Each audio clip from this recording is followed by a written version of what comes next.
ये मेरे पास किसका बच्चा आ गया। तो ये है मेरा 100 डेज डेली व्लॉग चैलेंज का डे 3। तो आज वैसा करिश्मा कुछ नहीं हुआ क्योंकि आज मैं उठा 9:30 बजे। फिर बाहर निकल के मुंह धो ही रहा होता हूँ कि तभी मुझे दिखता है हमारे पपीते के पेड़ पर एक पपीता पूरा पक चुका है। तो इसीलिए मैं एक लंबा सा बांस ले आता हूँ। ले आने के बाद उसे बहुत देर से उंगली करता हूँ ताकि वो गुस्सा होकर नीचे गिर जाए।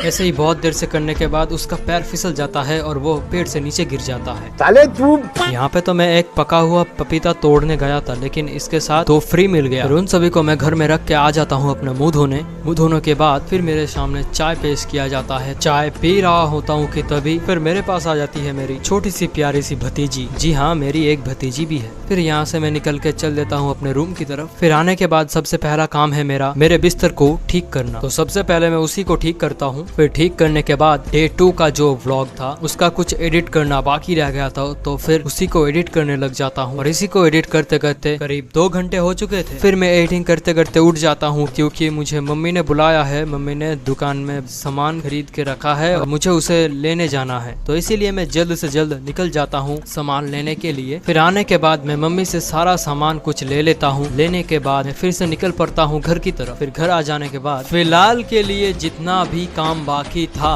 मैंने सब निपटा लिया है। फिर मैं नहा धो के फ्रेश हो लेता हूँ। फ्रेश हो जाने के बाद मैं कुछ स्नैक्स के साथ एनीमे देखने लग जाता हूँ। अबे साले। ऐसे ही शाम के 5 बज जाते हैं और फिर मुझे मेरा दोस्त बुलाता है। बाहर निकल साला। तो दोस्तों का बुलावा आया है तो चलो चलते हैं। फिर आने के बाद इससे कुछ बातें करते हैं। करने के बाद बारिश हो रही थी और शाम के 6 बज चुके थे, तो इसीलिए मैं आ जाता हूँ घर पर। आने के बाद मैं करने लगता हूँ थोड़ी गेमिंग। वैसे क्या आपको पता है ये क्या गेम है? अगर पता है तो कमेंट में बता के जाना, मैं उसका रिप्लाई जरूर करूंगा। और ऐसे ही ताबड़तोड़ गेमिंग करने के बाद शाम के बज चुके थे 7:30 और मैं चला आता हूँ पहले वाले घर में। आने के बाद ही मेरी भतीजी मुझसे प्यार करती है या नहीं करती है। और यहाँ पे मैं ले रहा हूँ चाय के साथ गर्मा गर्म पराठा। और ये सब सामने आने के बाद मुझसे रुका नहीं जा रहा था, तो इसीलिए मैं इन सभी को लपेटने लगता हूँ। तो इस वाले व्लॉग को मैं यहीं पे एंड करता हूँ। और अगर वीडियो पसंद आए तो वीडियो को लाइक और चैनल को सब्सक्राइब करते हुए जाना हमारे ऐसे ही 100 डेज चैलेंज को पूरा देखने के लिए। तब तक के लिए मैं मिलता हूँ आपको कल वाले व्लॉग में। Bye bye.